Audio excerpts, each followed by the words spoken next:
Welcome back, everyone, and thank you for joining us at the Command Center.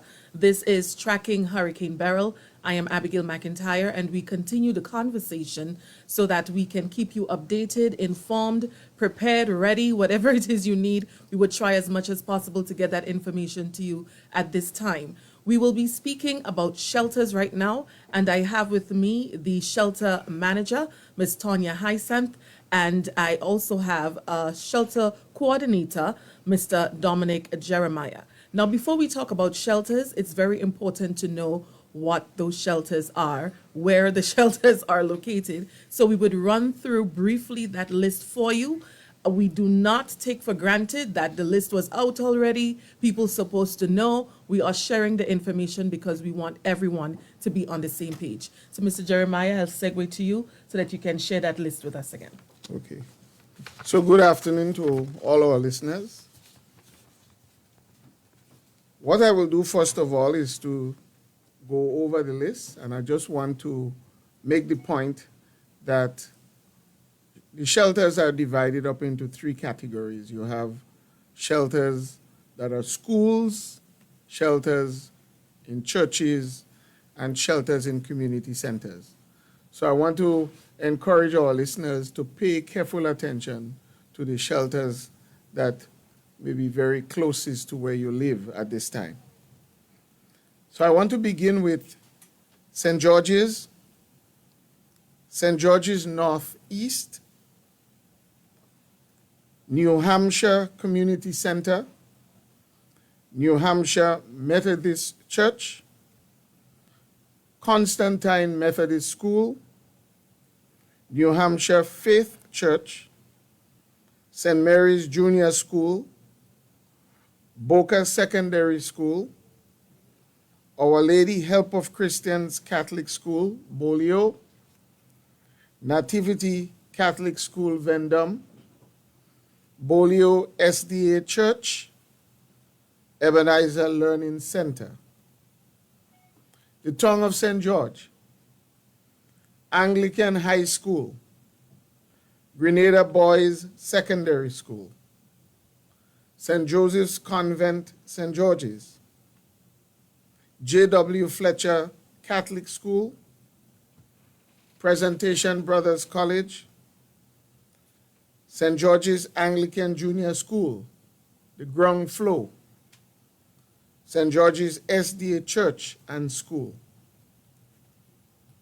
St. George's South, Kellis Government School, Grandans Baptist Church, South St. George Government School, Springs, Woburn Methodist School, Montu SDA Church,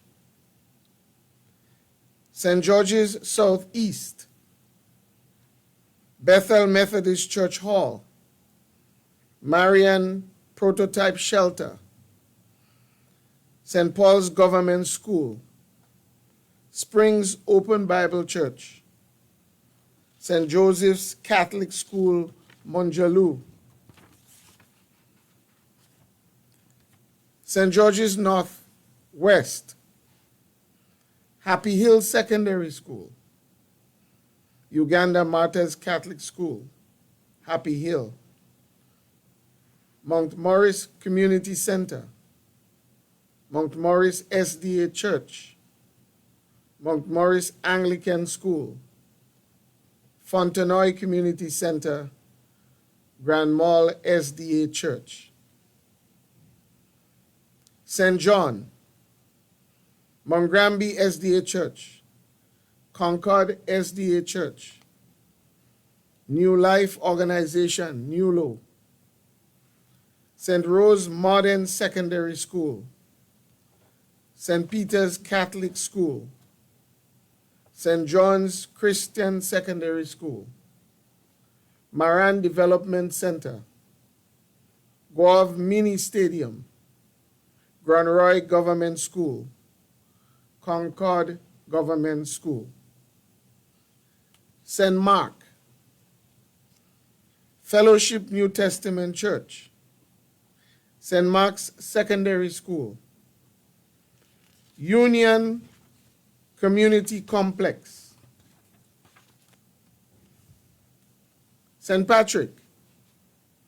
Patrick's West, MacDonald College, St. Patrick's Anglican School, Shantimel Community Center, St. Patrick East, Hermitage Government School, Snehall SDA Church Preschool, Rose Hill SDA Church, Rose Hill Development Center, Mount Rose SDA Church, Mount Rose Preschool, Riversally SDA Church, Samaritan Presbyterian School, Riversally Community Center, St. Andrew Southeast, Mama Can Resource Center, Telescope Primary School, Subiz SDA Church, St. Andrew's Anglican Secondary School, SAS, St. Andrew Southwest, Holy Cross Catholic School, Munich, Holy Innocent Anglican School, St. Andrew's Catholic School, St. Joseph's Convent, Grenville, Birch Grove New Testament Church, Union Community Center, Ford Preschool, Grand Bras Community Center, Harford Village Community Center, St. Martin de Porres Catholic Primary School, Crowshoe,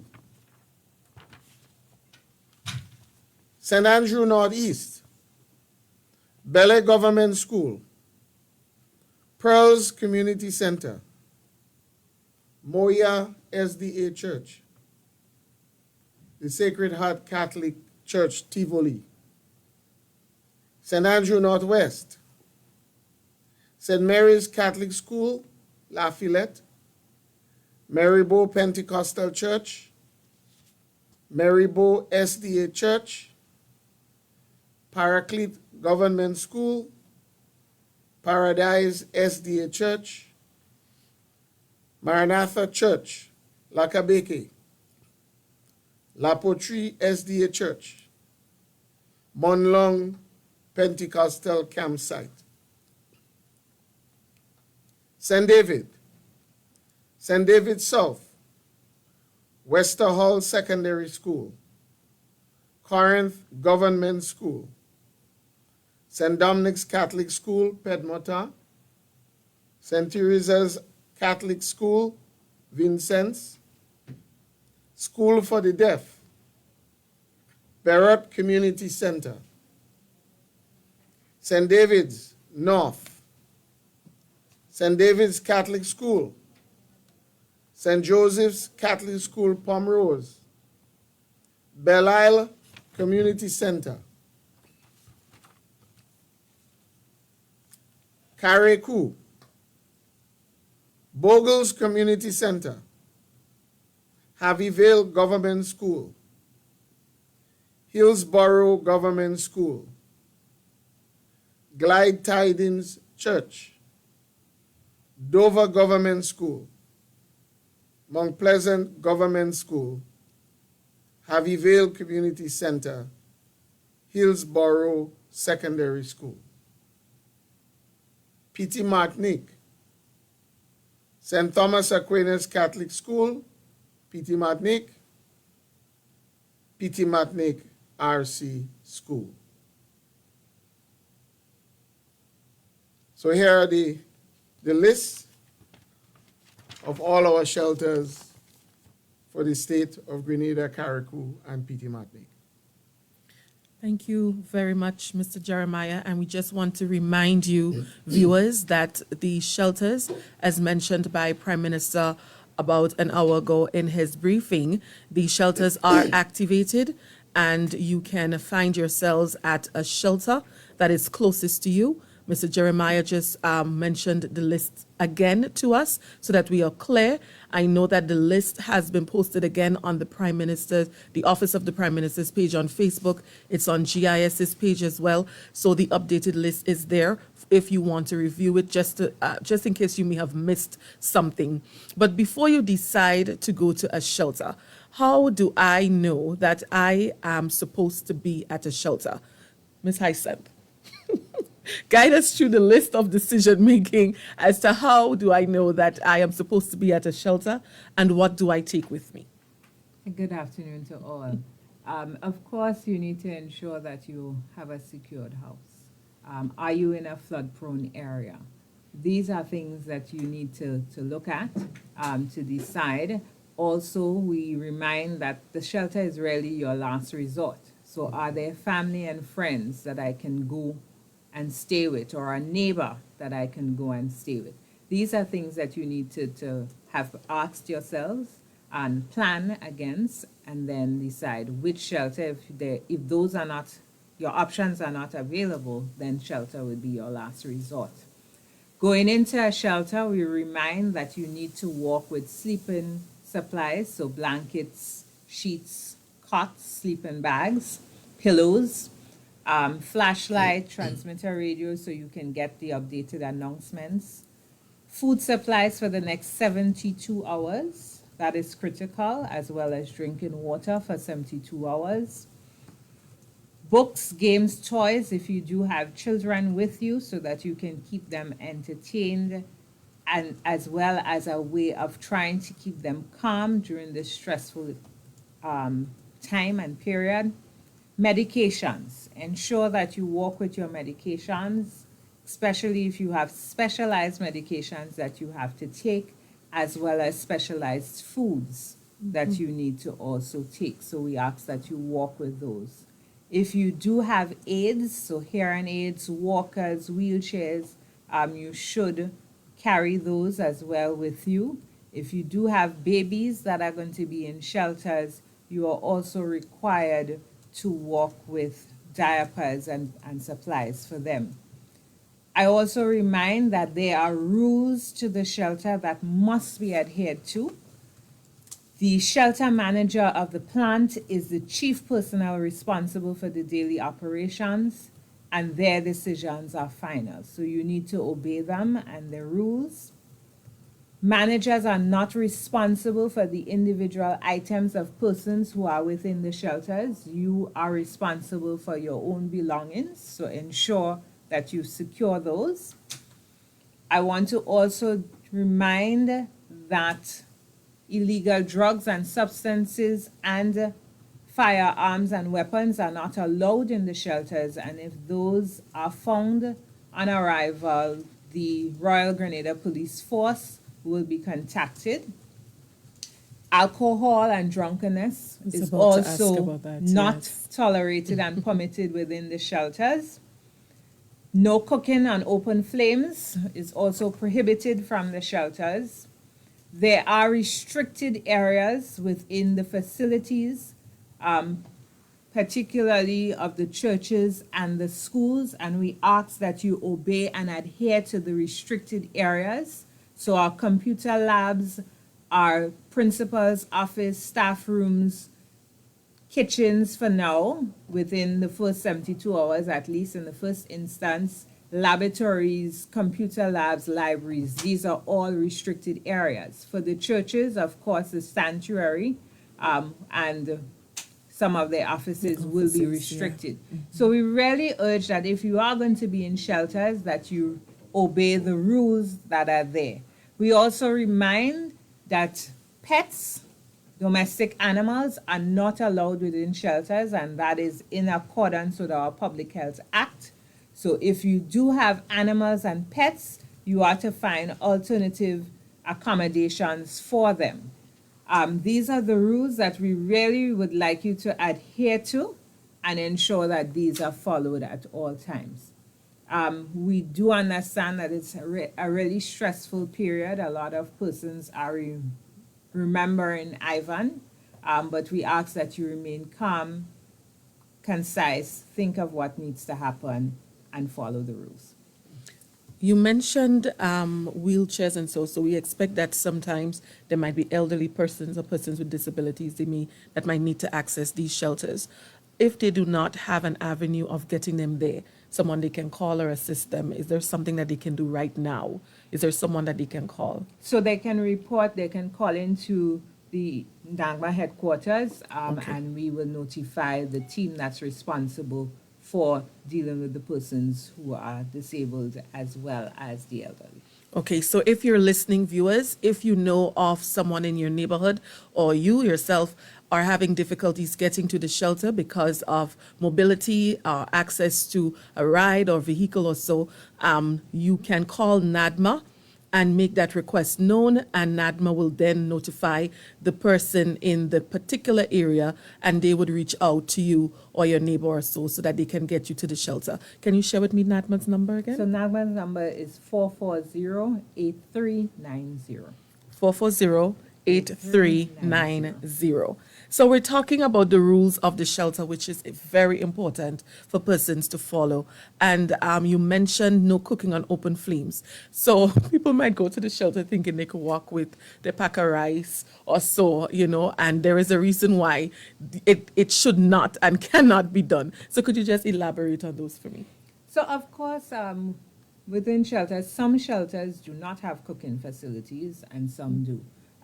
Usually you would cater, so we do advise of canned foods. Crackers would be your safest bet in the initial instance. If there are going to be prolonged periods within the shelters, then accommodations will be made for meals. But in the first instance, your sardines, your cornflakes, your tuna, and crackers are what you would be using within the first 72 hours. Of course, you have to make sure that proper procedures are done.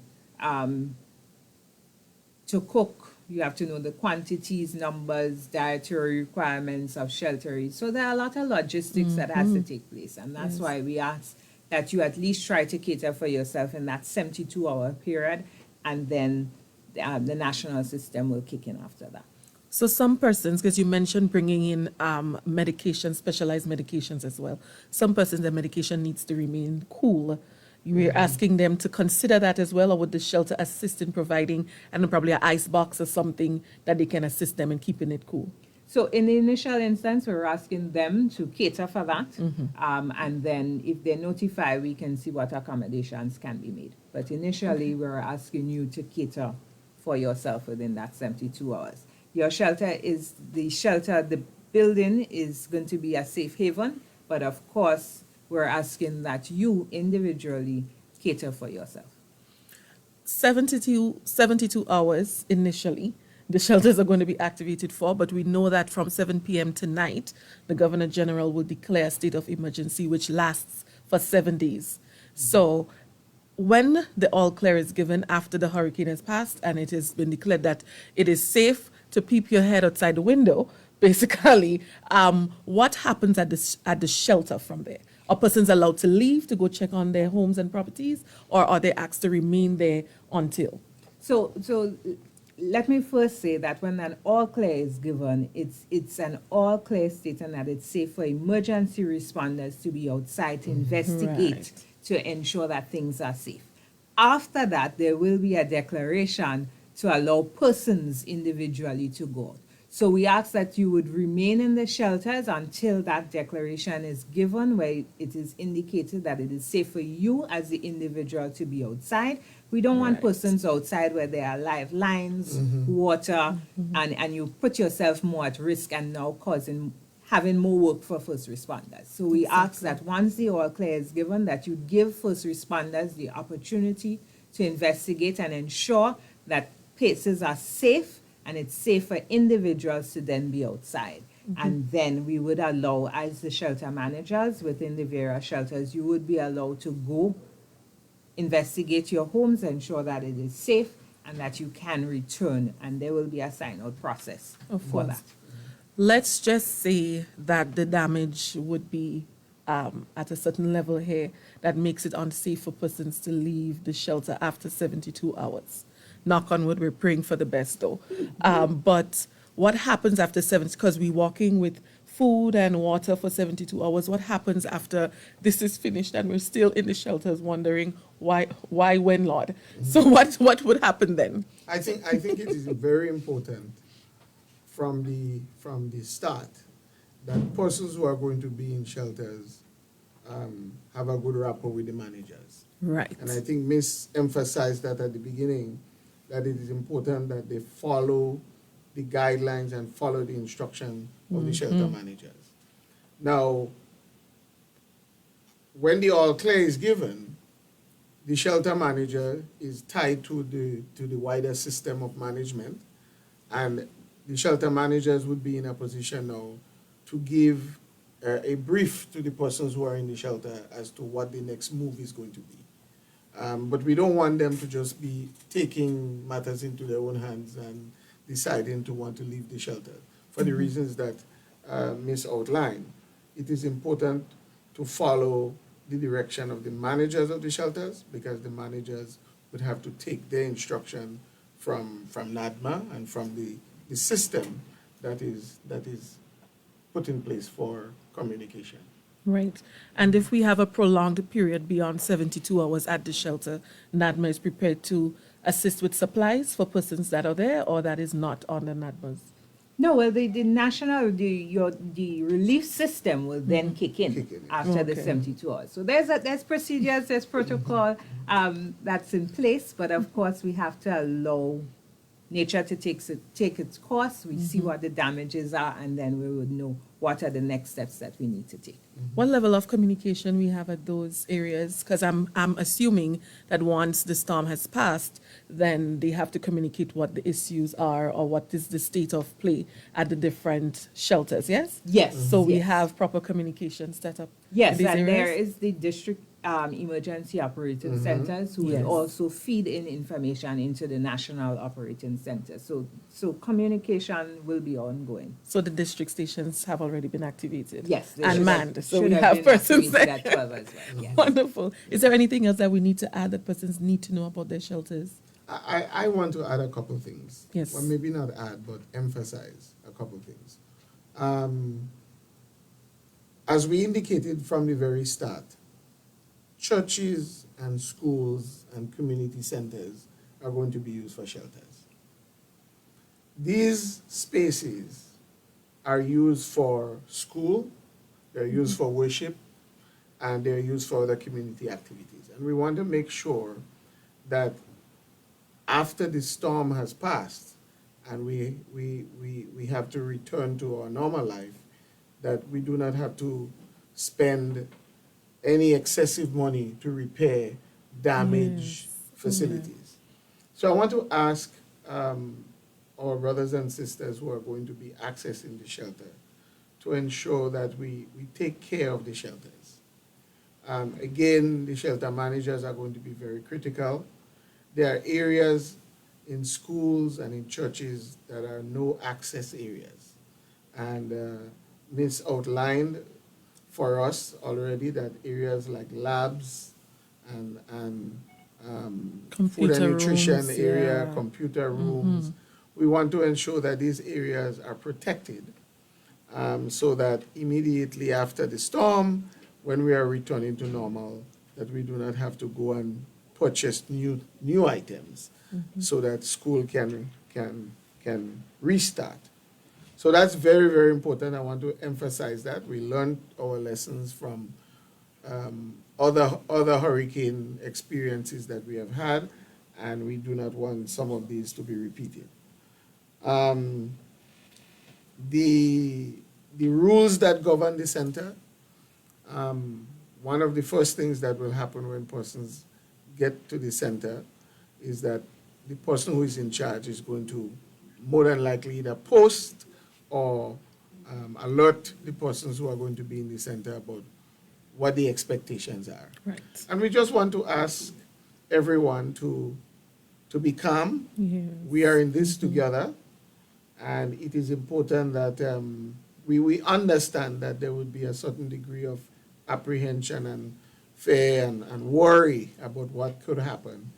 But I think it is critical that we trust the system, we follow the instruction that we are going to receive, and that we do everything within our power to cooperate, and, at every level, to ensure that we weather the storm together.